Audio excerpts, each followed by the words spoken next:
કે જૂનાગઢમાંથી અનેક કાર્યકર્તાઓ આમ આદમી પાર્ટીમાં અનેક કાર્યકર્તાઓ આમ તેમ જવાના છે, આમ ભળવાના છે, તેમ કરવાના છે.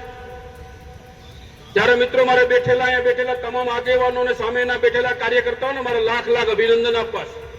નાના કાર્યકર્તાને તાલુકા જિલ્લાના આગેવાનને ડિસ્ટર્બ કરીને ગાંધીનગરની અંદર નેતાઓના પગમાં ફિલ્ડિંગ મિત્રો ભરતા મેં જોયા છે. જેટલા લોકો ક્યાંયથી આવે એના માટે હજ થઈને જવાનું, લડી લેવાનું, ધારાસભ્ય બનાવી દેવાના, અને ધારાસભ્ય બને પછી પાછી એની કાગળ સાંભળવાની.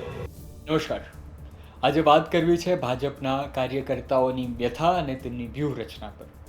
આ વિડીયો એમના માટે છે કે જેઓ ભાજપના કાર્યકર્તાઓને જાણે છે, ભાજપને વોટ આપે છે, અને તેમના માટે પણ છે કે જેઓ ભાજપને વોટ નથી આપતા અને ભાજપની કાર્યશૈલીને જાણે છે અથવા સમજવા માગે છે.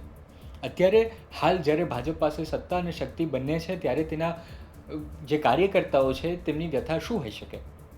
આ વિડીયો અમે એટલા માટે બનાવી રહ્યા છે કે અત્યારે જૂનાગઢથી એક વિડીયો આવ્યો છે જેમાં ભાજપની સાથે લાંબા સમયથી જોડાયેલા એક કાર્યકર્તા છે જે અત્યારે સાવજ ડેરી જે છે ત્યાંના ચેરમેન છે. તેમનું નામ છે દિનેશભાઈ.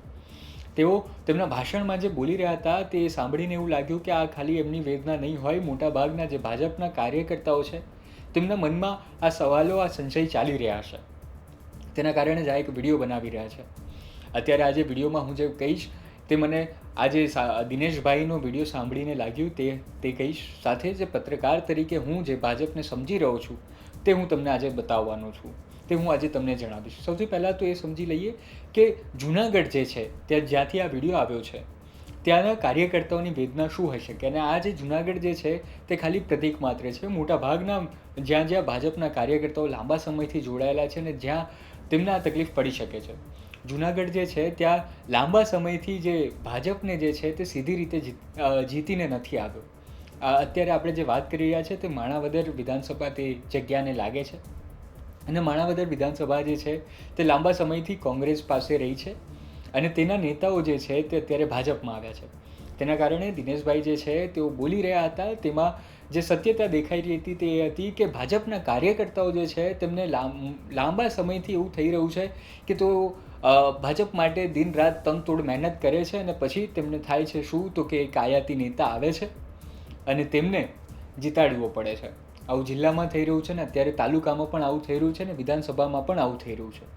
એટલે કે આયાતી કાર્યકર્તા આવે છે જેમને કેસરિયા કરાવવામાં આવે છે ને પછી આ નેતાઓ જે છે તે પક્ષને માટે ફક્ત ને ફક્ત પક્ષને ખાતર આ નેતાઓ દિવસ રાત મહેનત કરીને ઇલેક્શનમાં જે છે તે તેમને જીતાડે છે, આયાતી નેતાઓને. અને આવું વારંવાર થાય છે. તો ભાજપના જે કાર્યકર્તાઓ છે તેમની સૌથી મોટી વેદના એ જ છે કે અમારે આયાતી કાર્યકર્તાઓ માટે કામ કરવું પડે છે.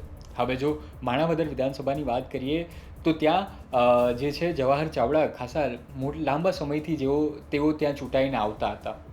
તેઓને કેસરિયા કરાવવામાં આવ્યા અને ત્યારબાદ તેઓ જે છે તે ભાજપમાં જોડાયા. 2019ની આજુબાજુ જોડાયા છે અને તેમને જીતાડવા માટે ફરી કાર્યકર્તાઓએ મહેનત કરવી પડી. ત્યારબાદ જે છે અરવિંદ લાદાણી જે છે તેઓ બંડી ટપી ગયા છે અને અત્યારે ભાજપમાં જોડાયા છે. પણ ત્યારે પણ તેમને કોંગ્રેસમાંથી જે આવ્યા છે તેમને પણ જીતાડવા માટે આ જ ભાજપના કાર્યકર્તાઓએ જે છે તે મહેનત કરવી પડી છે. હવે આવું જ લાંબા સમયથી થતું રહ્યું છે. એટલે કે આવું ફક્ત દિનેશભાઈના જે કહ્યું તેમાં નથી થતું. મોટાભાગના જે ભાજપના કાર્યકર્તાઓને જે છે તે કોંગ્રેસના નેતાઓની માટે કામ કરવું પડતું હોય તેવી ગ્રાઉન્ડ પર સ્થિતિ આવે છે. બીજી તેમણે જે વાત કરી તેમાં જૂનાગઢનો જે વિસ્તાર છે ત્યાં આપનું વર્ચસ્વ વધી રહ્યું છે તેવું સંભળાયું છે. એટલે કે તમે જે અત્યારે વિડીયોમાં જોશો તેમાં એવું તમને સ્પષ્ટપણે દેખાશે કે તેઓ આભાર માની રહ્યા છે કે આપણા જે ભાજપના કાર્યકર્તાઓ જે છે તે આપમાં નથી ગયા, મને ગર્વ છે તેવું એમણે કહ્યું છે. અર્થાત થોડા જ સમય પહેલાં જ્યારે વિસાવદર જે છે ત્યાં આપે પોતાનો પાયો નાખ્યો છે, એટલે કે પોતાના એક ધરખમ નેતા ગોપાલ ઇટાલિયા જે છે તે ત્યાંથી વિધાનસભામાંથી ધારાસભ્ય બન્યા છે. એટલે કે આમ આદમી પાર્ટી જે છે તે જૂનાગઢમાં ખૂબ મજબૂત થઈ રહી છે. આવું જ આદિવાસી પટ્ટામાં પણ થઈ રહ્યું છે. મધ્ય ગુજરાતમાં પણ તેઓ અત્યારે પગપેસારો કરી રહ્યા છે. સૌરાષ્ટ્રમાં પણ પગપેસારો કરી રહ્યા છે. એટલે કે ભાજપના કાર્યકર્તાઓ પાસે બીજી એક વ્યથા એ પણ છે કે આપણે જે છે તે આમ આદમી પાર્ટી સાથે પણ લડવાનું છે અને કોંગ્રેસના જે આયાતી નેતાઓ છે તેમની સાથે પણ લડવાનું છે. અને ત્રીજી તેમની વ્યથા તે ભાજપના જ રહેલા નેતાઓ છે. એવા નેતાઓ જે પોતાના સ્વાર્થ માટે થઈને નાના કાર્યકર્તાઓને દબાવે છે, પોતાના સ્વાર્થ ખાતર થઈને ગાંધીનગરના આટાફેરા મારે છે. થોડીક એક નાનકડા પદ માટે ગાંધીનગરના આટાફેરા મારતા ઘણા બધા જે ભાજપમાં જ રહેલા નેતાઓ જે છે, કાર્યકર્તાઓ જે છે, તેઓ જે સાચી રીતે જોડાયેલા છે ભાજપ સાથે, સાચી રીતે કામ કરવા માગે છે, તેમને નડે છે. આ તેમની પાસે આ વ્યથા છે. પણ હવે ભાજપની વ્યૂહરચના શું છે તો તે પણ આપણને દિનેશભાઈના જ જે વિડીયો જે છે તેમાં સાંભળવા મળી છે. એ પણ હું તમને વિડીયોમાં મૂકી દઈશ. અને અત્યારે હું મારી રીતે જણાવું તો ભાજપની વ્યૂહરચના અત્યારે એ જ છે કે આપણે સૌ આપણા પોતાના જે વિવાદો છે, પરસ્પરના જે વિવાદો છે તેને દૂર કરીએ. એટલે કે બે બિલાડીની વચ્ચે જે વાંદરો રોટલો ખાઈ જાય છે તેવી લડાઈ આપણે નથી કરવી. આપણે જે છે તે બંને આપણા વિવાદો જે છે તે પરસ્પર ભલે રહ્યા, પણ જ્યારે ટિકિટ માંગવાની આવે છે ત્યારે આ વિવાદોને ભૂલી જઈ એક ટીમ બનીને આપણા જ જે મૂળ ભાજપના છે તેમની માટે જ ટિકિટ માટેનું લોબિંગ પણ કરીએ અને તેમને જીતાવીએ પણ ખરા. તો આ જ ભાજપની વ્યૂહરચના છે. એટલે ભાજપ જે છે તે કાર્યકર્તાઓથી જ મજબૂત બન્યો છે અને ત્યારે તેમના જે કાર્યકર્તાઓ છે તેમને આ જે વ્યથા છે તે તેમને નબળી પાડી શકે છે. ને આ શરૂઆત થશે 2026થી, એટલે કે સ્થાનિક સ્વરાજ્યની ચૂંટણીથી. જિલ્લા અને તાલુકાના જે નેતાઓ છે તે અત્યારે ખૂબ એક્ટિવ થઈ રહ્યા છે, પણ જો તેમની આ વ્યથા સમય રહેતા જો આવી રીતે દૂર કરવામાં નહીં આવે તો તેમને ડેમેજ થઈ શકે છે. અત્યારે તો ખેર ભાજપનો જે છે તે ચડતો સૂર્ય છે અને ત્યારે તમે જે વિચારધારા વગરના નેતાઓની આયાત કરો છો, ભરતી કરો છો, તે અત્યારે તમને નડી નહીં શકે. પણ જ્યારે એક સમય જેવો આવે છે, જેવું કોંગ્રેસનું અત્યારે ચાલી રહ્યું છે, તેવું જ્યારે ભાજપ પાસે જો આવે છે તો તેમને પોતાના જે કોર કાર્યકર્તાઓ છે, જે કટ્ટર કાર્યકર્તાઓ છે, તેમને ખોવાની સાથે સાથે જે આવા આયાતી નેતાઓ જે છે તેમને પણ ગુમાવવાનો વારો આવી શકે છે. તો સાથે જે કટ્ટર કાર્યકર્તા જે છે તેમની વ્યૂહરચના અહીંયા એ જ છે કે આપણે આપણા વિવાદો જે છે તે ભૂલી જઈએ અને પરસ્પરના જે આપણા મૂળ ભાજપી છે તેમને ટિકિટ માટે આપણે કામ કરીએ અને તેમને જીતાવીએ. તો આ હતી મિત્રો માહિતી. હવે આપણે જોઈએ જે વિડીયો જેના પરથી અમે આ માહિતી લીધી છે. જિલ્લા તાલુકા પંચાયતની 16-17 તારીખે બધાની મુદત પૂરી થઈ અને આગામી જિલ્લા અને તાલુકા પંચાયતનું એપ્રિલ મે ની અંદર ગમે ત્યારે, એટલે મુદત પૂરી થયા પછીથી ગમે ત્યારે એનું ઇલેક્શન આવવાનું છે, એમાં કોઈ શંકાને સ્થાન નથી. એના માટે થઈને આપણો એક એક કાર્યકર્તા સજ્જ છે અને સજ્જ હોવો જોઈએ. એના માટેની આ જિલ્લામાંથી માર્ગદર્શન મળવાનું છે. સાથે સાથે મારે વિશેષ અભિનંદન એ પણ આપવાના છે કે શરૂઆતની અંદર એકાદ બે મહિના ની અંદર જે ખોટી અફવાઓ આવી કે જૂનાગઢમાંથી અનેક કાર્યકર્તાઓ આમ આદમી પાર્ટીમાં અનેક કાર્યકર્તાઓ આમ તેમ જવાના છે, આમ ભળવાના છે, તેમ કરવાના છે. ત્યારે મિત્રો મારે અહીંયા બેઠેલા તમામ આગેવાનો અને સામેના બેઠેલા કાર્યકર્તાઓને મારે લાખ લાખ અભિનંદન આપવા છે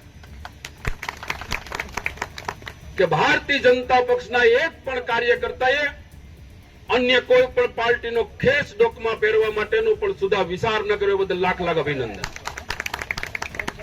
મિત્રો નાના મોટા પ્રશ્નો પાર્ટીમાં પરિવારમાં રહેવાના છે.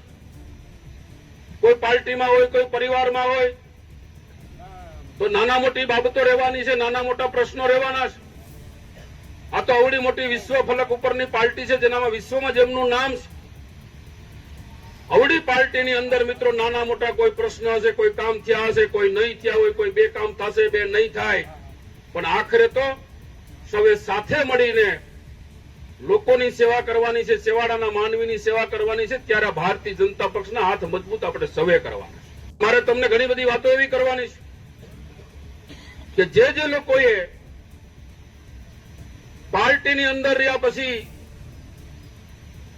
એક પક્ષ હોય, બીજો પક્ષ હોય, ત્રીજો પક્ષ હોય, અને જ્યારે મિત્રો મારે એટલા માટે કહેવું પડે કે અમુક આગેવાને મારે કોઈના નામ માથે નથી પડવું કે પોતાના ઈગો માટે કે પોતાના રાજકીય માટે નાના કાર્યકર્તાને, તાલુકા જિલ્લાના આગેવાનને ડિસ્ટર્બ કરીને ગાંધીનગરની અંદર નેતાઓના પગમાં ફિલ્ડિંગ મિત્રો ભરતા મેં જોયા છે. અહીંયા તમારો નાનો કાર્યકર જિલ્લા પંચાયતનો કાર્યકર્તા હોય, તાલુકા પંચાયતનો હોય, એને કેમ ડિસ્ટર્બ થાય, એને કેમ નુકસાન થાય, એને કેમ ડામી દેવાના પ્રયત્ન થાય અને પોતાના રાજકીય અસ્તિત્વ માટેની લડાઈઓ એટલે પીઠ પાછળથી ખંજર ભોંકનારા માણસોને મિત્રો ક્યારેય માફ નહીં કરવા. સામે આવીને લડી નાખવાનું હોય તો વાંધો નથી.